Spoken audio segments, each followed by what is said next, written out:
Alô, todo mundo que está por aí. Nós estamos aqui para fazer mais uma entrevista para a revista Parêntese, numa parceria da Matinal Jornalismo com a TV Cubo. E desta vez nós temos uma convidada muito bacana, que já estava no nosso radar há tempo para conversar conosco, que é a Loma. Loma, aparece aí, Loma. Eu estou aqui. Grande honra E estar com vocês, queridos. imagina. E está conosco, então, para fazer essa entrevista, o João Vicente Ribas, que é aquele jovem ali, não tem nem fio branco na barba ainda, que é jornalista e Não, professor, não está aparecendo muito bem. jornalista e professor da Universidade de Passo Fundo, né? E conosco também no Sim. estúdio está o Carlos Caramês, que é o nosso produtor, e está aí ele, uma pessoa séria, circunspecta, está pensando na gravidade do momento. Então é isso, nós estamos aqui para conversar com a Loma, porque a Loma tem muita história para contar e algumas nós vamos querer ouvir. Loma, deixa eu começar bem do presente. O que tu anda fazendo agora, neste momento, por esses dias? Meu Deus. Viva a Lei Aldir, participando de projetos bem importantes, como Yalodês, né? Um espetáculo com 4 cantoras negras, cada uma dentro da sua especificidade cultural nesse leque que é a cultura negra, né? E também participando muito de podcasts, de entrevistas, tudo dentro desse projeto, aprovados pela Lei Aldir Blanc. Isso é muito bom, estou fazendo mil coisas, gente. Loma, o teu mandato no Conselho Estadual de Cultura terminou já, não? Sim, em 2015. Faz Olha o tempo, né? tempo que faz, né? É. E junto com esse mandato do Conselho também do Fórum Nacional dos Conselhos Estaduais de Cultura. Mas foi Conta um muito pouco. rico, foi um momento bem é, produtivo, né? eu ia te perguntar assim, conta um pouco dessa história. Como é que tu chegasse lá? Tu era representação de qual área e como é que foi? Como é que tu vê assim, para começar por algum lugar? Como é que tu vê o Conselho Estadual de Cultura? Enfim, o que que é isso mesmo, o Conselho Estadual de Cultura? Eu estive no Conselho em 2000, fiquei um ano, e depois fui chamada novamente, indicada pelo governo do Estado, né, para me tornar conselheira na administração do Assis Brasil. E entrei em 2011, 2012 eu fui eleita presidente, e no mesmo ano eu fui eleita pelos presidentes de conselhos de todo o Brasil a vice-presidência, né, junto com Márcio Caires, um grande articulador da cultura, o mestre griot, sabe assim, cultura de raiz. Ele foi muito importante até para responder essa tua ideia do que representa o conselho. Eu acho que muitos conselheiros não têm muita noção do que representa um conselho estadual de cultura, no sentido de que todos precisam conhecer mais da cultura local. E no Rio Grande do Sul, principalmente, esse leque, né, que é a diversidade étnica e toda a cultura que expressa, né, através de suas etnias. E isso eu pude perceber numa grande ação que nós fizemos pelas regiões nacionais, né, do quanto essas regiões preservam, né, a sua cultura. E existem várias, não é só uma, né? Tem o ribeirinho, enfim, é um leque também, né? E como eles preservam, tem as culturas de quilombos, né, que nós tivemos a oportunidade de conhecer em Cuiabá, no Amapá, enfim, e é muito É, lindo, tem a cultura indígena, né? bom, mas aproveita e me diz uma coisa. Essa experiência de Brasil, assim, deve ser um negócio magnífico, né? De ter interlocução com todas as partes. Como é que, assim, numa avaliação inicial, como é que tu vê o que existe de cultura negra no Rio Grande do Sul comparado com o que existe de cultura negra em outras partes? A gente fica muito para trás, a gente preserva menos, tem coisas de valor que a gente não conhece. Não, muitas coisas de valor que não são conhecidas ainda. Mas eu acredito que com o advento, né, do acesso, que o pessoal é contra as cotas, não sei o quê, mas só que sem cotas o negro não tem muito espaço mesmo, né? E isso foi muito importante, porque habilitou, né, a negritude para ocupar espaços acadêmicos importantes, até no sentido da autopesquisa da própria história. Eu acho que como é no Brasil, na Bahia, é também aqui. E isso cresceu muito, né? A partir do momento que a negritude vem se organizando no sentido de se tornar visível, já que ninguém nos torna, nós nos tornamos, né? Trabalhar essa visibilidade, trabalhar a autoestima, esse trabalho vem sendo feito em grande escala, em larga escala, né? Não somente nas escolas, como nas comunidades, nos grupos de mães, enfim, principalmente nas comunidades, né? E a parte, digamos que acadêmica, né, vem fazendo essa conexão com o Brasil.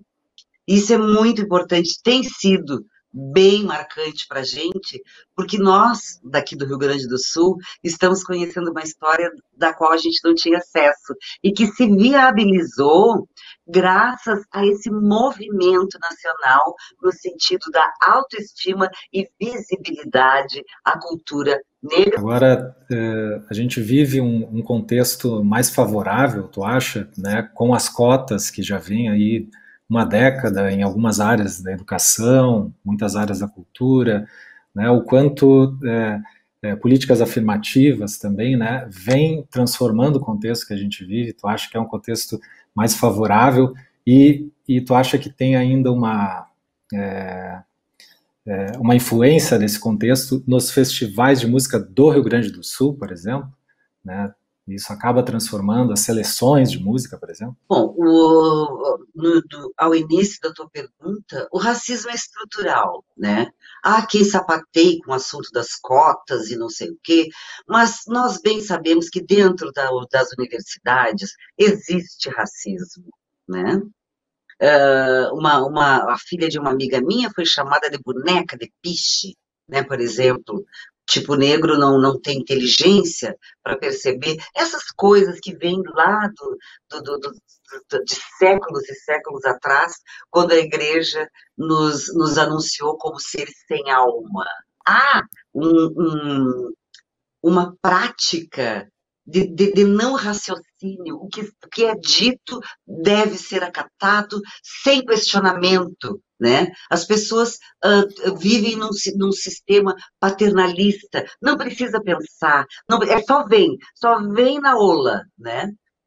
E isso é muito prejudicial, mas com certeza também há uma razão muito forte para isso, né?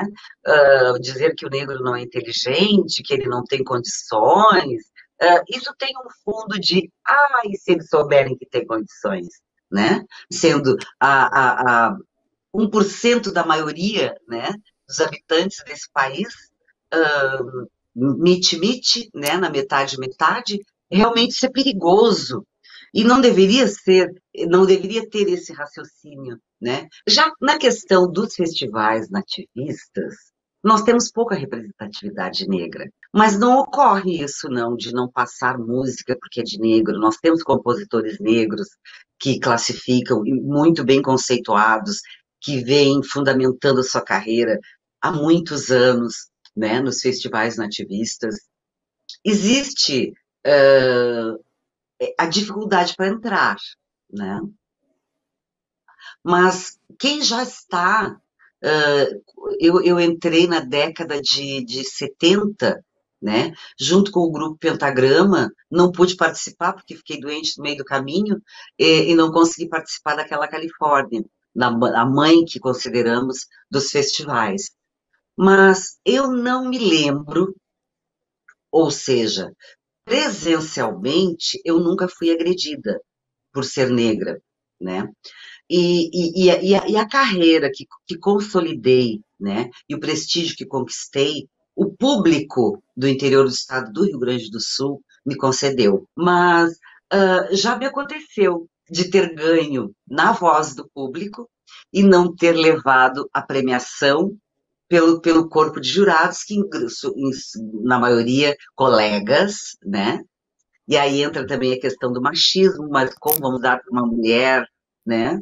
Como se uma mulher não tivesse responsabilidades de sustentar filho, de ter que assumir os seus encargos, né? De sobrevivência, porque a vida do artista é muito difícil, uma hora tem, outra hora não tem. Então, assim, como se a mulher não precisasse, né? Isso já me passou muito, né? Disso, além de negra, premiar uma negra, eu não ganhei muitos festivais. Os que eu ganhei foram, assim, gloriosos, né? Porque o público ficou muito satisfeito. Então, isso trouxe glória, né? Em Loma, compensação, gente, os festivais que eu não ganhei foram as músicas que mais tocaram no rádio. Então, eu ganhei igual. Loma, tem diferença, assim, dá para sentir, claro, a gente como público sente, né? Mas tem diferença entre a Moenda, não sei qual outro festival que é tão aberto quanto a Moenda, aquele lá de Santa Rosa, né? Tafona, A Tafona também, né? Musicanto. Atafona de Osório, E o Encantado, Musicão Encantado, é. Musicanto. Eu ia te perguntar isso, assim, esses festivais, quer dizer, tu vivesse tanto aquele momento em que esses festivais alcançaram, sei lá, quase, tinha uns 60 e tantos por ano, uma coisa assim impressionante, né? Mas, na Minha vida verdade, era na estrada, gente. só esses que a gente nomeou é que eram, de fato, abertos do ponto de vista, assim, de gêneros musicais e tal, né? Tu tivesse experiência disso, assim, de perceber essa abertura maior, vamos nomear aqui na Tafona, no Musicanto, na Moenda e Moenda, no Festival de Encantado, né? Canto da Lagoa. Canto da Canto da Lagoa, Lagoa, exatamente. obrigada. Então, eu acredito, e acredito e tenho certeza, tá? Que os festivais abertos, eles são mais ricos no sentido da diversidade, né? De gêneros. E é muito lindo porque vem artistas que não têm oportunidades nos nativistas campeiros, de tendência mais campeira, né? Eles não têm oportunidade. Então, assim, ó, realmente, cada evento desses é, é a glória, porque a gente conhece, inclusive, colegas que não conhecia, né?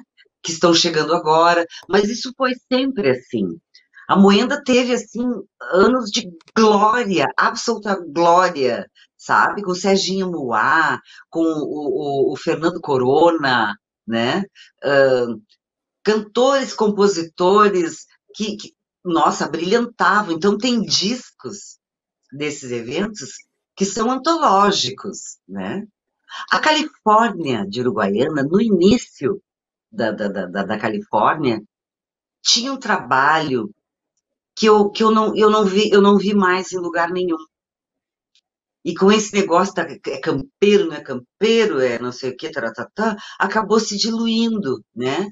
Surgiram grandes nomes, grandes obras, como o Telmo de Lima Freitas e toda a sua obra, né? Vem da Califórnia, foi o espaço que ele encontrou de um homem de Quaraí, né? Uhum. Um campeiro de Quaraí, mas de uma genuinidade, sabe, linda de se ver. Eu não tenho preconceito musical algum.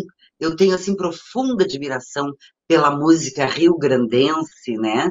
Pela música campeira de boa qualidade. Aí a gente pode citar Luiz Carlos Borges. Nossa, se começa a falar em nomes, né? Fica complicado porque são o próprio Adair de Freitas, tem uma linha diferenciada de fronteira, né? Eu acho muito lindo isso. Mas eu não posso deixar de festejar os festivais mais abertos, né? Eu já levei um samba, nós esquecemos aqui do Reponte de São Lourenço, né? Que Uhum. com o tempo abriu duas linhas. E aí onde eu pude colocar as músicas de conteúdo africano, de gênero musical e poético africano, né? Temos uma música maravilhosa que é o Navio Negreiros, que eu diria que é o meu carro-chefe hoje em dia, porque essa música está no espetáculo Yalodês, eu transito aquele mês, né, da consciência negra, cantando essa canção. Mas vamos voltar para a tua história pessoal, Loma. Eu queria conta um pouco assim, onde tu nasceu, como é que era a tua família, escola. Conta um pouco assim, Vamos lá. evoca esse. Se tu não te incomodar, diz quando Não, não também. me incomodo. Antigamente, como todos sabem, o pessoal do interior, o meu avô era capataz de fazenda, tinham muitos filhos. Então, a proposta urgente era casar as mulheres o quanto antes para diminuir, né, as bocas na mesa. Minha mãe foi casada aos 14 anos, mas ela foi uma mulher adiante do seu tempo. Ela não deu conta daquilo, fugiu, foi para Porto Alegre, ahn, e se empregou como doméstica, né, para sobreviver, porque ela fugiu. Imaginem, 15, 16 anos, ela se mandou daquela vida. Eu achei o máximo, eu acho o máximo essa história. Qual era a cidade dela? Santo Antônio da Origem. Patrulha. É. Uhum. Então ela foi para Porto Mas tu Alegre, se acabou, empregou. só para pontuar, tu acabou nascendo em Pernambuco, não foi? Isso, eu ia dizer. Aí ela conheceu meu Uhum. pai, como toda jovem gosta de dançar, né? Nós tínhamos suerês dançantes. Antigamente eu peguei a suerês. Gosto de dançar. Conheceu meu pai, telegrafista de navio, pernambucano. Eles se apaixonaram. Ele a levou para Pernambuco.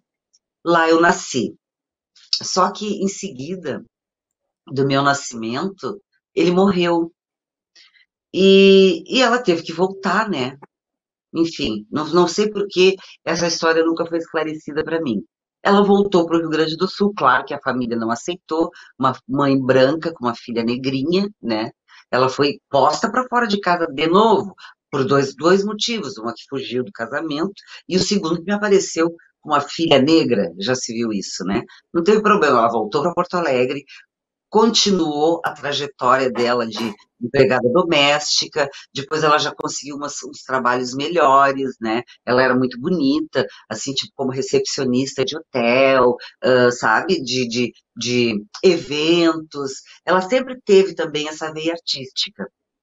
Mas aí ela conheceu um novo marido que me adotou, digamos assim, né? Mas ela nunca teve assim essa raiz, sabe? De vou ficar no lugar para sempre. Então nós trilhamos o Brasil inteiro. Volta ela de novo para Santos, pegamos um navio em Rio Grande, nós passamos um período em Pelotas, de Pelotas fomos a Rio Grande. Vou voltar para São Paulo. Aí fomos para Santos e lá ela se empregou num hotel. Finais de semana ela gostava de música, me levou para assistir um show num auditório de cinema com Calbi Peixoto, Dalva de Oliveira, Ângela Maria, Peri Ribeiro. Nossa, eu fiquei encantada com aquilo, né? A sementinha foi plantada ali. Aí voltamos para cá, porque estava na época de estudar, né? E aí me fui à escola Nossa Senhora Medianeira, um grupo escolar. Fiz ali o primeiro grau, o segundo grau, depois o terceiro eu não me lembro onde eu fiz, tá? Porque a mamãe ela não parava em emprego e como se morava no emprego naquele tempo, como uma criança pequena era mais difícil, né? Durar. Uma empregada com filho pequeno, imaginem. Não tinha isso de cuidar de filho, eu me criei meio soltita, sabe? Tive que descobrir as coisas por mim, inclusive quando eu decidi que gostaria de cantar, isso eu descobri na Escola Jesus de Nazaré, uma escola que era um internato e semi-internato. Minha mãe conseguiu trabalho como servente nessa escola, então foi assim o tempo que eu mais fiquei na escola sem ficar de galho em galho. Foi muito difícil estudar, sabe? Nesse galho em galho. Estava engrenando com a turma, com a professora, eu trocava de escola. Ah, meu Deus, isso foi complicado. Tá? Eu vim terminar, refazer o primeiro grau e o segundo na fase adulta, porque antes eu não foi possível. Não tinha condições nenhuma de fazer isso. E aí, na Escola Jesus de Nazaré, eu conheci a música de fato. A professora Cecília uma mulher, assim, também à frente do seu tempo. Eu tive essa sorte na vida de me relacionar com mulheres adiante do seu tempo. Ela fazia uns arranjos maravilhosos, né, naquele coral. A primeira coisa que ela testou, olhou para mim, uma negra deve cantar. Foi testar, me abriu lá a escala, e eu saí escalando, ela tá no coral, né? E foi maravilhoso, porque à medida que nós ensaiávamos, a gente ensaiava uma vez por semana, mas aquilo foi muito rápido, porque era tão apaixonante trabalhar com ela, né? Que a gente desenvolveu rápido aquele coral. E em seguida, para angariar fundos para a instituição, eles começaram a buscar espaços que naquele tempo a gente tinha programas infantis, nas tardes, né? Na TV Piratini, na TV Gaúcha, pouco tempo depois tivemos programas infantis, e toda semana nós éramos convocados para frequentar os programas de TV infantil com o nosso coral. Maestro Pablo Conlos nos assistiu Isso. e convidou para participar de uma área da ópera Aida. Gente, eu tinha 12 anos. O Fischer lembra disso, era encenado anualmente no Auditório Araújo Viana, sem cobertura, um frio dos cambau, mulheres com casacos de pele, a High Society ia para assistir a ópera Aida, né, anualmente. E este ano teve a surpresa na área Os Palhaços, que era do nosso coral da Escola Jesus de Nazaré. O nosso primeiro trabalho, assim, em outro idioma, né, em italiano, fizemos lá uma peça maravilhosa diante daquele público, naquele mundo de sonhos, né?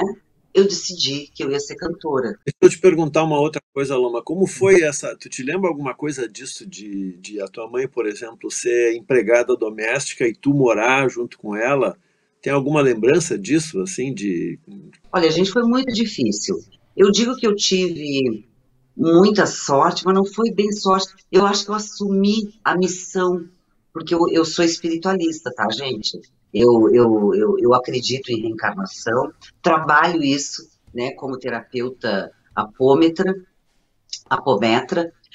trabalho isso, acredito nisso, porque essa coisa da missão, ela gritou dentro de mim muito cedo, né? Quando eu tive a oportunidade com a professora Cecília, que eu agarrei com as duas mãos, e aquelas aulas, e as aulas que eu tive ali de música, eu carreguei por muito mais tempo, ainda até conseguir entrar, foi quando surgiu o pentagrama, no Liceu Musical Palestrina, para fazer teoria e solfejo, né? Eu queria aprender um instrumento, enchi tantos tubos que a minha mãe entrou numa escola.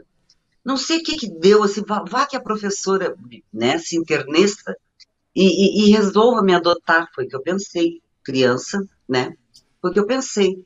Peguei uma gaita, gente, eu enlouqueci, o cheiro da gaita, eu sinto até hoje, dos foles, né, eu sinto até hoje aquele cheiro, claro que elas, não, é tanto por mês e tchau.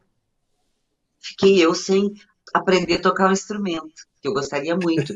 Eu acho que se eu tivesse tido condições, eu seria uma grande musicista, né? Não tive. Enfim. Eu queria perguntar como foi a formação do pentagrama?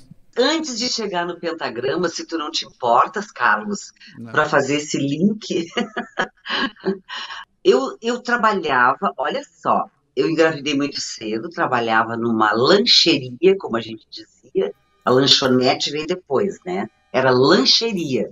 Trabalhava numa lancheria, em frente a um estúdio de gravação, que eu vim saber depois, e o pessoal do estúdio Serrão Vieira, que alguns de vocês devem ter conhecido, os mais da minha faixa etária.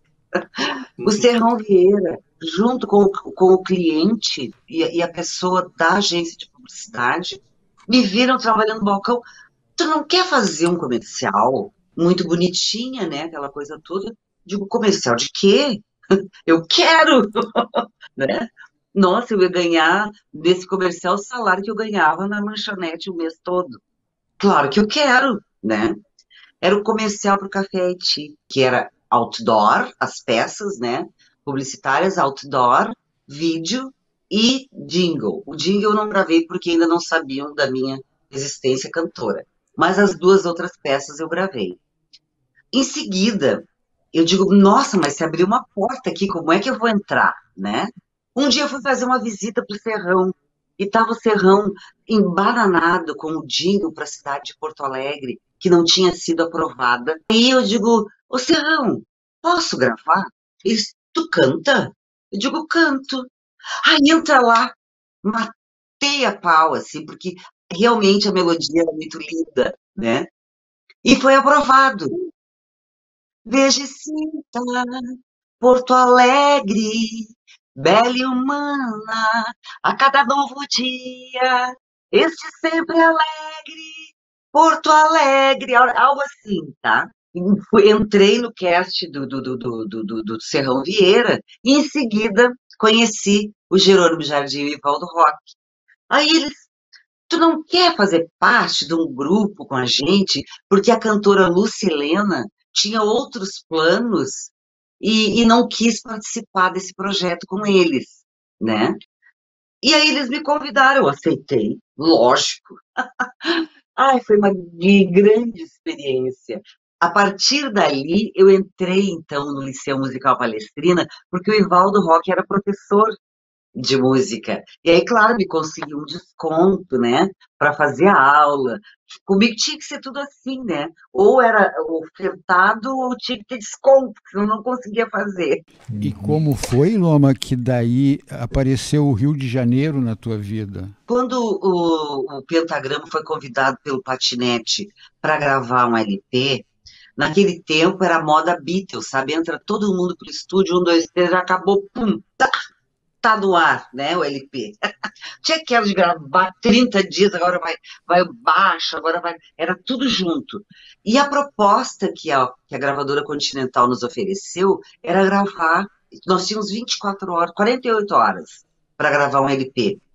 Ah, vamos embora, né? Pegamos um ônibus, nos fomos, e eu tive mais um presente, né, que o Patinete, pela via do Patinete, que foi participar do aniversário da Ângela Maria. Olha só, até tempo para isso a gente arranjou. Meio assim, cansado, mas não vamos perder uma oportunidade de estar perto da Ângela, né? E eu comecei a vislumbrar assim, umas coisas, tipo, que interessante, é um outro mundo, né? Não conheço esse mundo. Muito legal. Quando terminou o Pentagrama, que eu parti para minha carreira solo, eu vi uma certa dificuldade de identidade, né? Musical. Qual é a minha identidade? Né? Cobravam muito, né? A imprensa te cobrava muito. Qual é o teu gênero? O que tu faz? Eu fazia todos os gêneros, mas eu tinha que me estabelecer de alguma maneira. Eu tinha que criar a cantora Loma, né?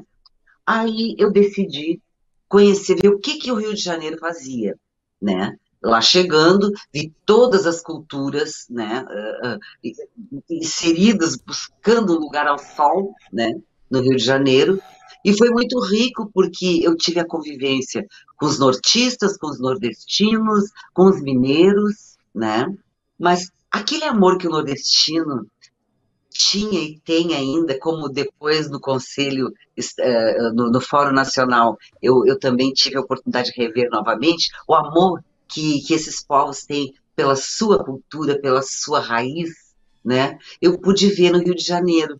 E aí eu já não conseguia mais me encaixar naquela questão de entrar no modismo, né? Vamos entrar no modismo. Aí eu fui convidada a gravar com Alceu Valença os dois hits nacionais, né?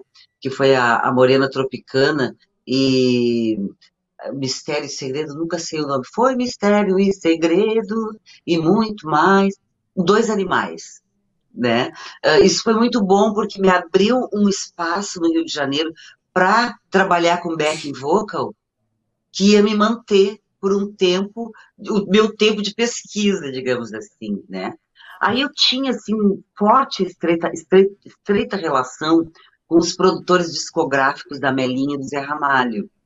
Aí, em seguida, eles me apresentaram, né, pro manager do Zé Ramalho, que me apresentou para a Amélia, aí eu comecei a trabalhar com eles, conheci todo o Nordeste. Foi aí que você trabalhou com o Gilberto Gil? Sim, aí como eu te disse, né, o Cleito e o Cledir estavam chegando no Rio de Janeiro com contrato, né, em gravadora, e aí me convidaram para gravar o primeiro LP que eles fizeram lá, com o Deu Pra Ti, né, que também foi muito legal, é mais uma outra canção, que 2 canções em cada LP desses eu fiz. Também gravei com a Nega Elza, o LP Nega Elza, depois com o Gilberto Gil, a convite daí do produtor do Marcos Valle, do Paulo Sérgio Valle, que eles tinham uma produtora de jingle. Como eu tinha esse know-how aqui no Rio Grande do Sul, eu pude também me inserir nesse contexto. Trabalhei bastante tempo com o Marcos Valle e o Paulo Sérgio Valle. Eu não vi o Gilberto Gil, tá? Gilberto Gil eu conheci aqui em Porto Alegre, enquanto participante do Grupo Pentagrama, na casa da Nena Iori e do Roberto Meimes, do Beto Meimes, né? Passamos uma noite falando sobre filhos, mas é tanta gente, né? Então, assim, não houve, assim, né? Um relacionamento lá no Rio de Janeiro com o Gil. Mas com outros artistas, sim. E foi muito maravilhoso conhecer o Tom Jobim, né, pessoalmente, gravar com Edu Lobo e Dorival Caymmi, enfim, foi bem legal, assim, bem legal. Mas eu tive que voltar, gente. Cadê minhas raízes?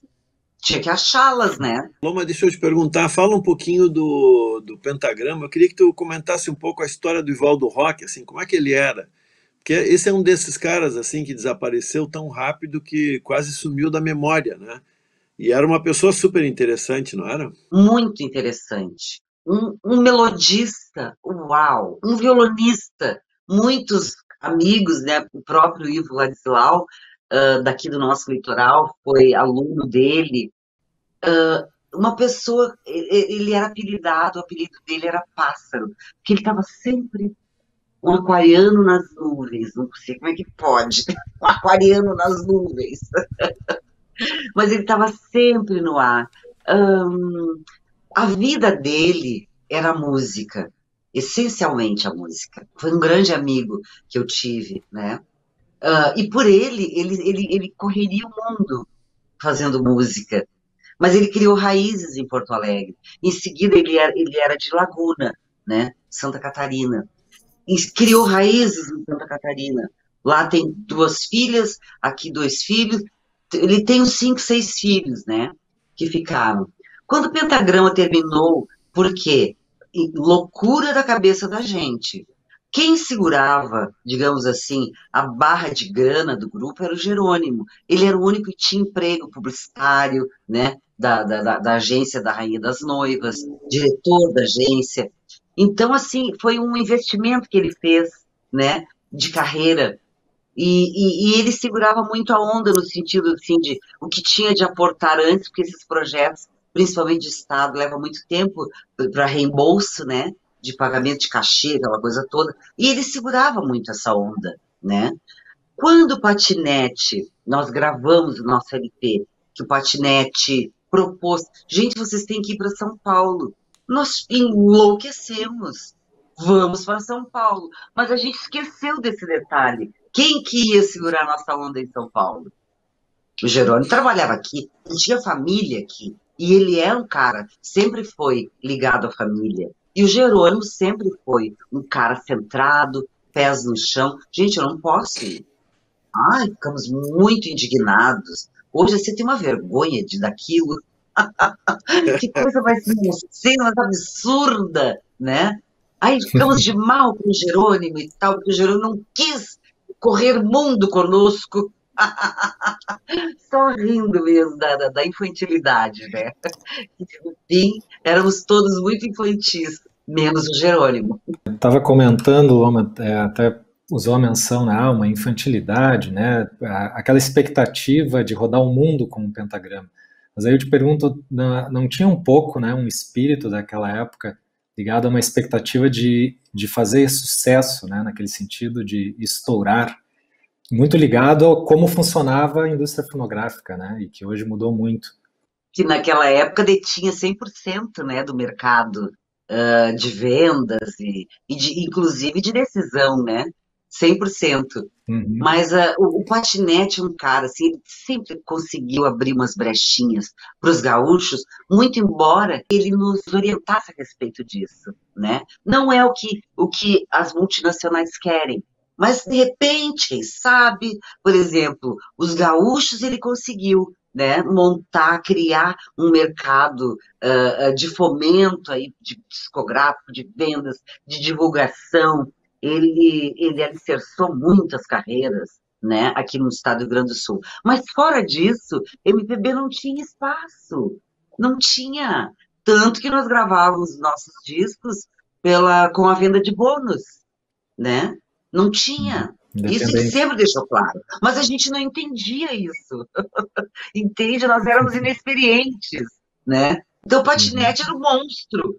Imagina, que absurdo. Hoje tu para e pensa, o cara foi o grande produtor do estado do Rio Grande do Sul.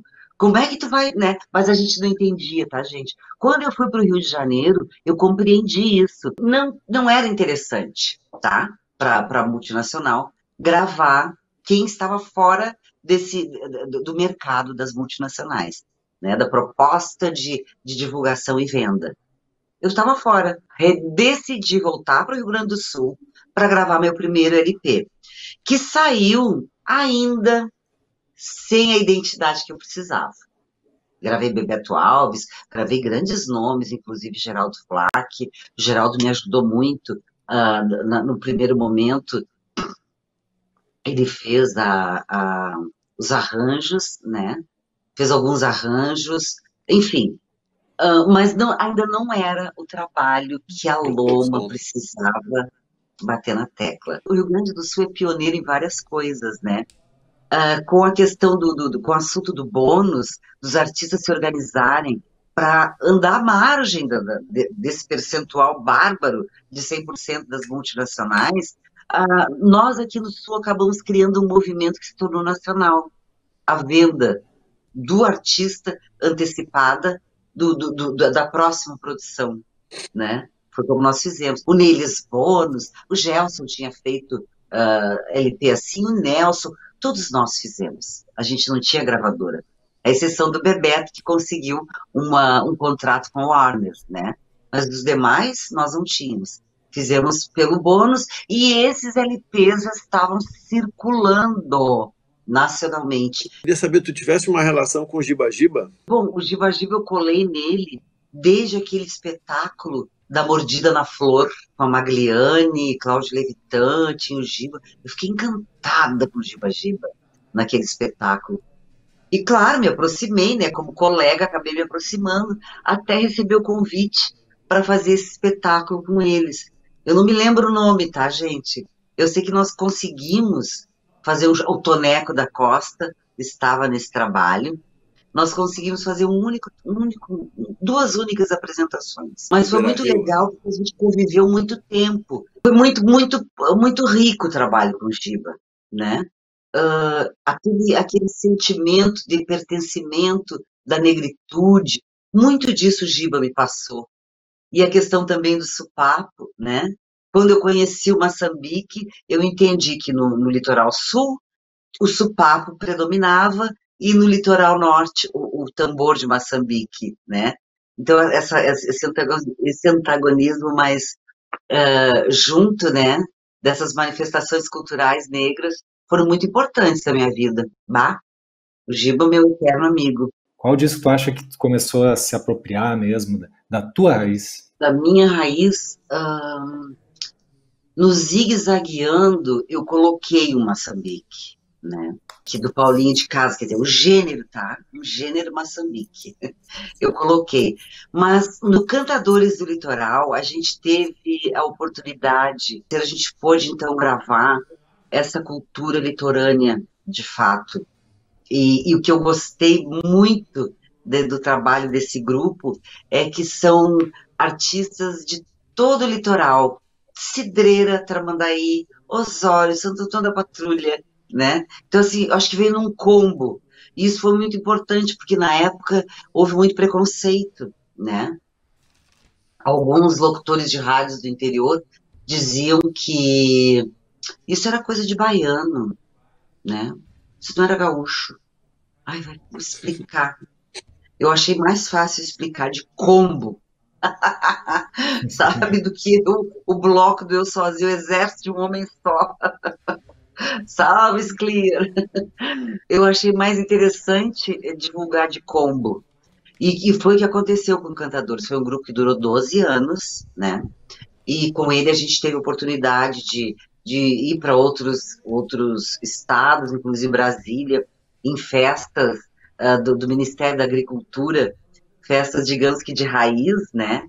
Do homem mais do campo. Vou perguntar uma coisa agora, não sei se para mim aqui é uma questão essencial. A gente já falou disso, mas queria que tu focasse especificamente nisso. Tu tivesse experiência de sentir discriminação racial na tua vida? Pode contar algum episódio sobre isso?